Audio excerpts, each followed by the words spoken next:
Abang Moji buatlah lagi cerita hantu. Aku suka cerita cerita lah hantu pula. kau. Buat lagi Abang kisah Moji hantu cerita please. hantu lagi Abang best Moji lah. buatlah lagi cerita hantu. Kita suka tengok cerita Abang Moji hantu cerita please. hantu sebab Abang nak banyak cerita lawak hantu seram sekarang. gila. Abang Moji nak cerita seram lagi. Abang Moji buat cerita lagi cerita hantu atau menyeramkan. Nak cerita hantu bang. lagi Abang Next Moji. time cerita hantu lagi macam best je Abang Moji bercerita. Nak Next cerita time hantu remang lagi dengan best cerita lah. hantu. First time dengar suara Abang Moji kat TikTok terus nak dengar cerita hantu ni. Ha ha ha. Kelakar seram nice. Ha ha ha. Abang Moji buat lagi cerita hantu please. Cerita tu best sebab jadi lawak. Bila lagi nak cerita kisah seram? Abang Moji bila nak buat cerita seram lagi? Seronok Seram. cerita seram bang. Abang Moji buatlah cerita video seram lagi. Cerita seram lagi.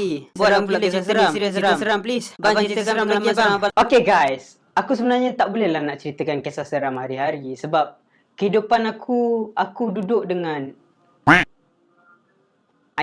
manusia dan sedikit masalah. Sebab hari-hari aku bukannya duduk dengan kawan korang. And you guys always DM and commenting the same thing like this. So guys, sebelum aku nak teruskan cerita kisah yang aku tulis dekat title video ni, bagi aku duduk. Okay guys, cerita ni sebenarnya memang cerita dah lama, yang dah lama sangat-sangat bagi aku. Okay, kisah dia masa aku form 3. Okay, masa aku tingkatan 3, aku duduk asrama tau. Form 1, 2, 3 aku duduk asrama. Masa form 1 dengan form 2 aku tak ada sebarang masalah duduk dekat asrama tu. Tapi bila aku masuk form 3, aku terpaksa dipindahkan. Okay, aku terpaksa dipindahkan daripada blok yang lama ke blok yang baru. So sepanjang 3 tahun aku ada kat situ, masa aku 2 tahun sebelum masuk ke tahun ketiga tu, boleh dikatakan asrama tu memang banyak sangat histeria. Histeria tu bukan biasa lah kot untuk budak-budak asrama. Aku rasa histeria tu is normal. Okay, histeria dekat dalam surau pun ada, histeria dekat dalam kelas pun ada. Okay, sebab aku rasa histeria ni jarang berlaku dekat sekolah-sekolah yang dekat luar. Maksudnya bukan yang berasrama penuh, ataupun bukan asrama lah maksud aku. Walaupun hostel ataupun asrama aku ni asrama penuh, tapi tidaklah hari-hari penuh. Sebab kadang-kadang ada orang balik, so asrama tu tak penuh. Back to the story, dekat blok yang aku duduk tu, okay, aku selalu dapat mimpi yang pelik tau. Mimpi tu selama 2 tahun sebelum tu, aku tak pernah dapat mimpi-mimpi yang dapatlah mimpi-mimpi yang pelik tu. Mimpi yang scary-scary. Tapi tak adalah mimpi yang kau boleh ingat tau. Dia macam just a lucid dream tu perkara biasa. Kalau korang tak tahu lucid dream tu apa, you can Google. So aku biasa dapat mimpi-mimpi yang macam tu. Cuma mimpi yang tahun ketiga di blok yang baru yang aku duduk dekat asrama tu, aku dapat mimpi yang berbeza sikit. Dekat dalam mimpi aku tu, ada seorang perempuan. Dia selalu minta tolong dengan aku. Dia macam minta tolong yang kalau aku tak tolong dia macam nak do something bad. Tapi aku tak percaya, macam it's just a dream, so for what? Tapi dia membuatkan aku jadi takut. Dia membuatkan aku jadi overthinking benda tu. Sebab dalam seminggu tu aku rasa 3-4 kali aku dapat mimpi yang sama, yang kau rasa macam takkanlah mimpi yang sama hari-hari. Faham tak? And then aku decide untuk bercerita dengan kawan aku. And then aku tanya juga kawan-kawan aku yang duduk satu dorm dengan aku tu dekat blok yang baru juga. Sebab yang dah dipindahkan dekat blok baru tu tak ramai lagi. Tapi dalam kalangan yang tak ramai tu, aku adalah salah seorangnya lah. For your information, aku memang tak takut langsung. Tapi dalam mimpi je lah. Lepas aku tanya member-member aku yang satu dorm ni apa semua, diorang cakap diorang tak ada dapat mimpi-mimpi yang pelik macam tu. Tapi lepas dah 2 minggu aku still lagi dapat mimpi yang sama. Aku pun decide untuk pergi dekat bawah, dekat warden house. Aku pun cerita lah, aku dapat mimpi ni apa semua kan. Tapi warden aku masa tu dia macam layan tak layan lagi lah. Sampailah aku cakap, aku selalu dapat mimpi di mana dia minta aku berdamping dengan dia. Masa tu warden aku terus cakap dekat aku, awak ada dapat mimpi yang macam tu ke? Aku cakap lah, kenapa? Lepas tu dia suruh aku masuk dekat dalam rumah dia. Aku masuk je lah. So bila aku dah masuk dekat dalam rumah warden aku tu, dia suruh aku bercerita semualah yang aku mimpi apa semua, aku bercerita. Bila aku dah cerita, dia panggil seorang lagi pelajar, which is senior aku. Senior aku tu form 5 ataupun form 4 macam tu lah. Dia cakap dia dah pernah kena dulu sebelum aku. Dia pernah dapat mimpi yang macam tu juga. Tapi masalahnya, masa dia dapat daripada disebabkan dia kena histeria. Okay, warden aku tadi ni, dia call ustaz yang pernah handle senior aku ni. Aku tak ingat lah nama senior aku tu. Aku letaklah nama dia Rafi kot. Mungkin lah aku tak ingat. So warden aku call Ustaz Hamadi. Okay, nama ustaz tu Ustaz Hamadi untuk datang jugalah. Masa tu aku tunggu dalam 15 minit macam tu. And then Ustaz Hamadi tu sampai. And then Ustaz Hamadi ni cakap dengan aku. Dia cakap, boleh tak nanti awak terima? Dia cakap, nanti boleh tak Rizky terima benda tu? Aku cakap, what the hell Ustaz? Tak adalah, aku tak adalah cakap macam tu. Aku cakap je kat Ustaz tu, aku cakap tak nak. Aku sampai macam nak menangis kan. Sebab takut lah kan nak ambil benda-benda macam tu. Lepas tu warden tadi dengan Ustaz ni, dia macam yakinkan aku lah. Dia convincekan aku, dia yakinkan aku. Dia cakap sebelum ni si Rafi ni memang dah pernah kena. Dia cakap Ustaz ni dah pernah buang dah daripada diri dia. Dan sekarang ni masalahnya, dulu masa dia nak buang benda tu dalam badan si Rafi ni, dia ada berinteraksi lah. Macam mana Ustaz Ahmadi ni dia boleh bercakap. Aku tak tahulah macam mana dia verbal dengan makhluk halus tu.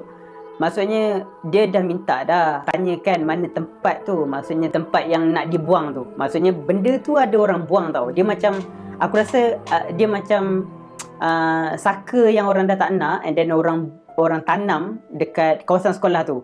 Masalahnya Ustaz Ahmadi ni dia tak dapat jumpa benda tu, dia tak jumpa tempat tu sebab masa tu benda tu macam berdegil, berkeras. Dia just cakap dia lari daripada si Rafi ni dan dia macam janji tak nak kacau budak-budak yang lagi, macam tu je. Dan Ustaz Ahmadi minta tolong dengan aku. Dia cakap tak apa, awak terima je, Ustaz memang pandai, memang tahu macam mana nak keluarkan dia, macam mana nak berinteraksi dengan dia. Awak buat je apa Ustaz cakap. Aku pun macam, okey Ustaz, kalau macam tu apa kata suruh senior tu yang buat? Sebab dia dah pernah buat, saya tak pernah buat. Takkanlah saya yang nak ambil benda tu, nak terima benda tu. And then bila aku cakap aku suruh senior tu ambil, senior tu pandang aku. Dia macam pandang aku dengan marah lah. Dia macam, apa hal kau nak masukkan aku dalam hal ni sekali kan? Aku pun tengok dia balik. Dia ingat aku takut ke? Aku pun tengok lah. Aku tenung mata dia. Lepas tu aku tengok balik Ustaz Ahmadi. Aku cakap, okey Ustaz, saya terima. Dan aku pun macam, okey Ustaz, baiklah kalau macam tu, tak apalah, saya cubalah untuk terima. Tapi saya just bergantung dengan Ustaz je lah. Sebab saya memang kosong, tak tahu apa-apa. Saya ni pun agama bukan kuat mana, bukan pandai mana. Okey, dan bila dah selesai, macam biasa aku balik ke dorm aku. Masalahnya, that time, aku pula rasa yang aku tak ready. Sebab apa aku rasa aku tak ready? Sebab masa bincang tu petang. So, bila dah sampai malam, aku jadi takut. Bukan sebab aku menakut, tapi sebab aku masih lagi budak masa tu. Form 3. Ataupun memang aku penakut.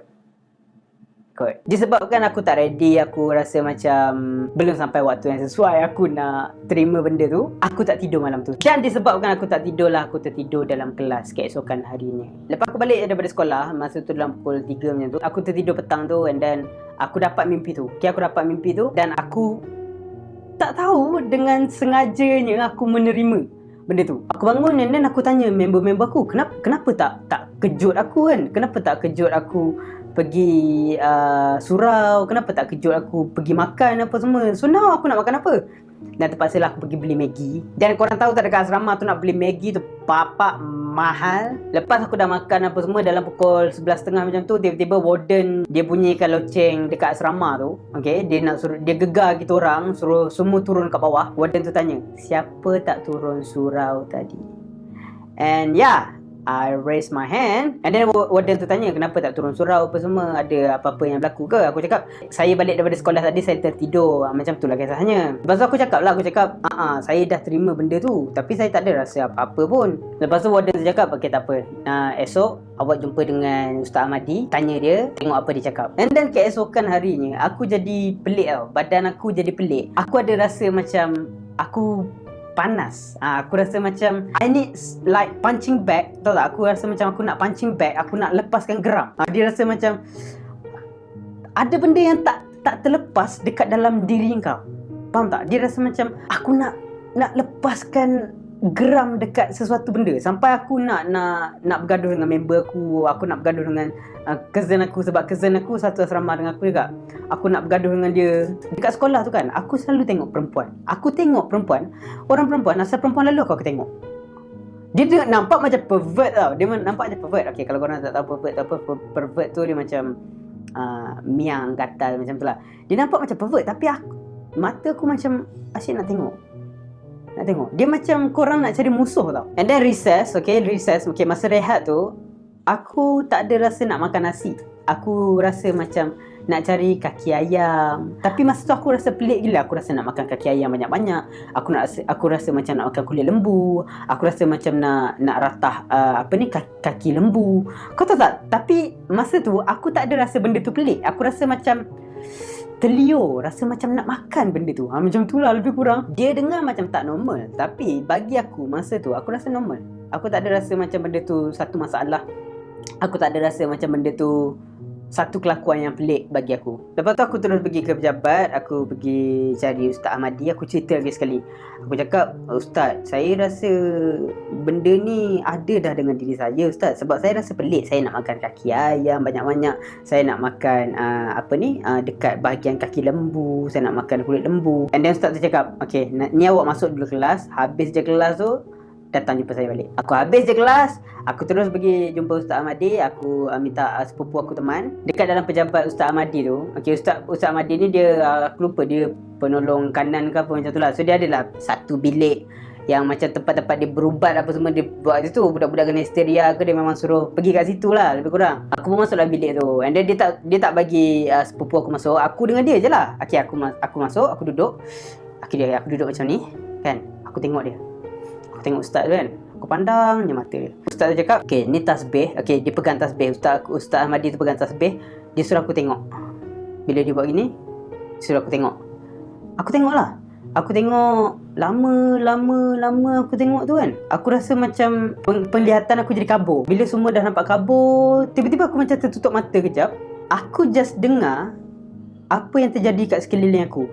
Aku dengar Ustaz macam bercakap-cakap dengan aku, tiup dekat telinga aku, picit ibu jari kaki aku.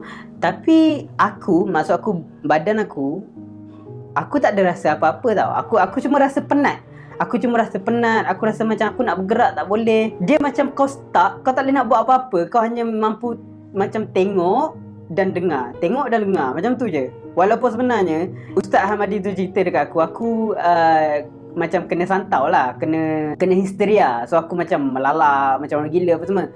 But aku tak rasa benda tu. Aku rasa macam aku duduk diam, macam aku tak buat apa-apa. Waktu yang aku boleh bergerakkan badan aku, maksudnya badan aku dengan aku punya otak berfungsi balik seluruh badan aku ni, selepas Ustaz Ahmadi tu dia baling garam ke baling apa aku lupa dekat muka aku. And then Ustaz tu cakap lah dekat aku. Dia cakap macam Alhamdulillah lah, sebab dia cakap benda tu macam dah bagi kerjasama dengan Ustaz.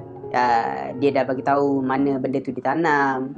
Sebab Ustaz ugut macam nak bunuh dia, macam tu lah. And aku rasa macam bersyukur jugalah sebab dapat selesaikan juga masalah tu. Walaupun Ustaz tu tak tunjukkan the whole story. Maksudnya Ustaz tu tak ada bagi tahu tempatnya kat mana, tak tunjukkan aku bukti, tak tunjukkan mana tempat yang dia buang apa semua. And thanks God, selepas daripada kejadian tu aku dah tak ada kena apa-apa benda-benda yang mistik macam tu lah dekat asrama tu. Kepada korang semua yang mungkin dengar cerita aku ni macam cerita tahyul, itu terpulang kepada korang. It depend macam mana penerimaan seseorang daripada cerita seseorang. So that's all for today guys. Thanks for watching and stay safe.